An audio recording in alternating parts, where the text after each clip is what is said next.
welcome to A Dash of Colors. I know it's been a long time.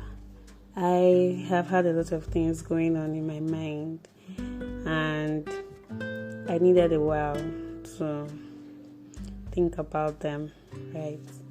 So it's not been as easy as I wanted it to be, but I'm still here. I'm still doing it anyway. So today, I wanted to talk about consistency, right? So I decided to start reading books about self-help, moving on, and then starting afresh, and things like that, because I realized I was having a hard time accepting a lot of things that had happened, and the fact that it was beginning to eat up my peace of mind. So I started reading a particular one, Who Moved My Cheese. I don't know if you've seen it before, but I started reading the book. I actually cried most of the time I was reading it, because it reminded me of myself a lot. A particular character in that book, which was Ham, reminded me a lot about myself, right? So whatever the thing that happened to me happened like February of this year. Oh, let's say January, because that was when the first one happened, right? So it felt like I was just sulking, and then I was just here crying about it, frustrated about it, really did not do anything to help myself.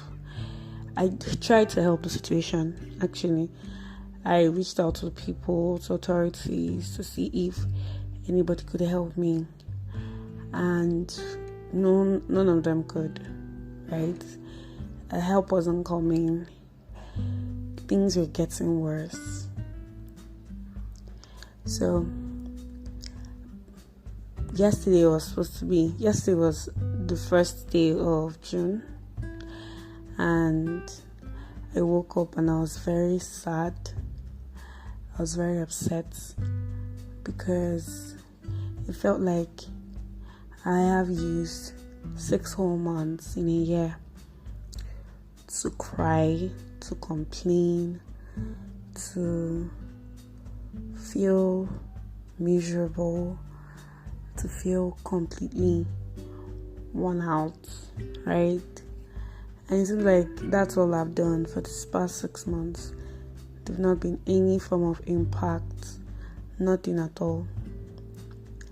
I was devastated, and I felt like I was wasting my time and everything. So it reminded me about Ham in the book I read.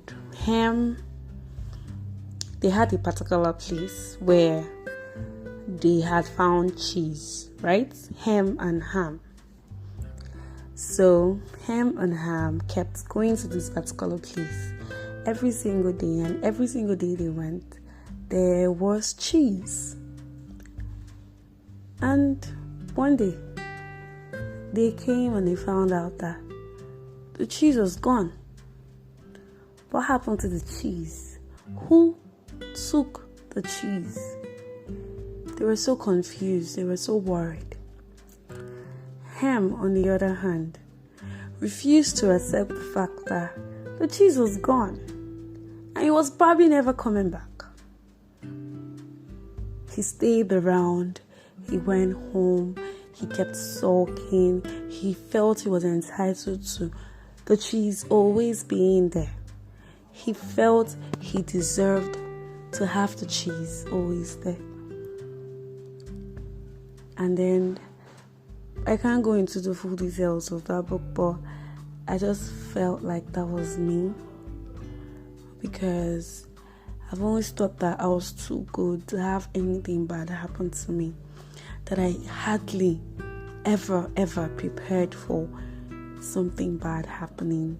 I never prepared for change. And now change is staring at my face, and I am finding it so hard to move away, to move on, to find something to do, to get out of the mess that I have put myself in.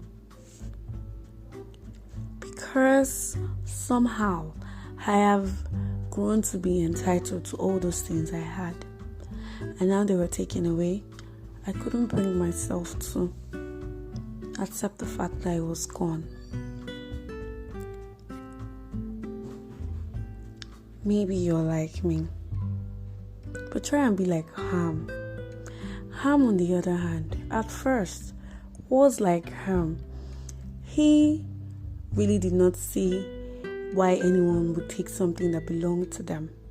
He kept coming back with Ham. He kept coming back with him, rather, every single day. Until one day he decided that he was tired of feeling miserable. Until he decided that he was tired of being frustrated. He decided to look for a new cheese. And when I was done reading the book, I told myself, I need to find a new cheese. If you're listening and you are holding on to something that is probably not going to come back or that is gone, you need to find new cheese.